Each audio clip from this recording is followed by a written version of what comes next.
maka Islam Nusantara ini memiliki beberapa makna, ada makna mungkin yang baik dan banyak juga makna yang buruk. Tapi saya perhatikan yang mendengung-dengungkan proyek Islam Nusantara ini kebanyakannya adalah dai-dai liberal.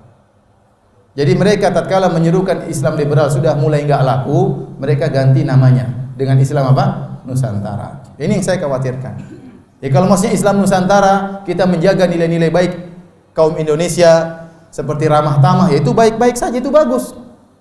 Ya, Nabi saja waktu diutus ke orang-orang Arab zaman jahiliyah, Nabi berusaha menjaga nilai-nilai baik yang ada pada mereka. Mereka rusak, peminum khamar, pezina, tapi ada nilai baik. Makanya Nabi berkata, "Innama bu'itsu li utammima makarimal akhlak." Sungguhnya aku diutus untuk menyempurnakan akhlak yang mulia. Kata para ulama ini dalil ada akhlak-akhlak mulia di orang-orang jahiliyah. Contohnya mereka berani, contohnya mereka dermawan, suka menjamu tamu, ya. Ini dijaga oleh Nabi sallallahu alaihi wasallam. Yang salah diperbaiki.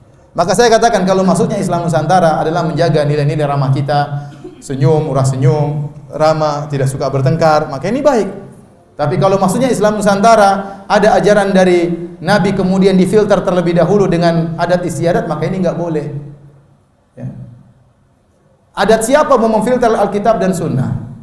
Kalau kita katakan maksudnya demikian, maka Islam Nusantara, Nusantara yang mana? Adat Jawa lain dengan adat Bugis lain dengan adat Madura lain dengan adat Padang. Terus bagaimana? Kalau adat misalnya ada adat di suatu daerah bahwasanya menikah yang bayar mahar perempuan.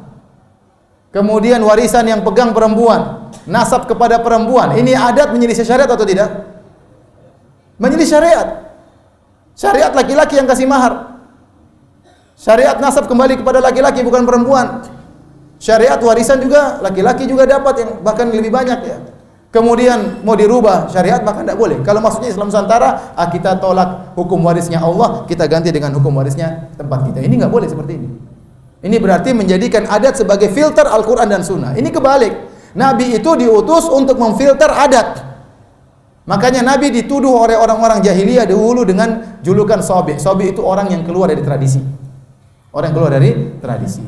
Maka yang benar Al-Quran dan Sunnah itu datang untuk kita filterkan adat istiadat kita. Kalau adat istiadat yang cocok dengan Al-Quran dan Sunnah, kita kembangkan.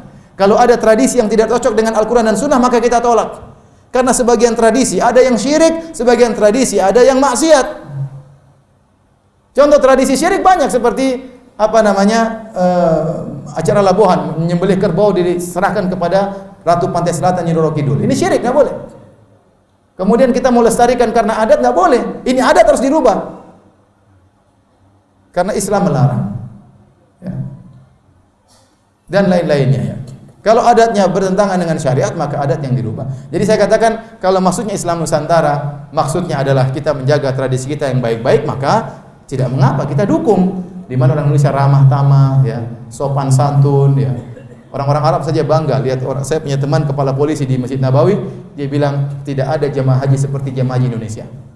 Nurut sekali, disuruh ke kanan semua, suruh kiri semua. Nurut, padahal jumlahnya sangat banyak, ya. Tapi kalau jemaah haji lain katanya susah, ya. Enggak seperti itu, ya. Kadang melawan, kadang ini. Orang jemaah Indonesia paling baik katanya.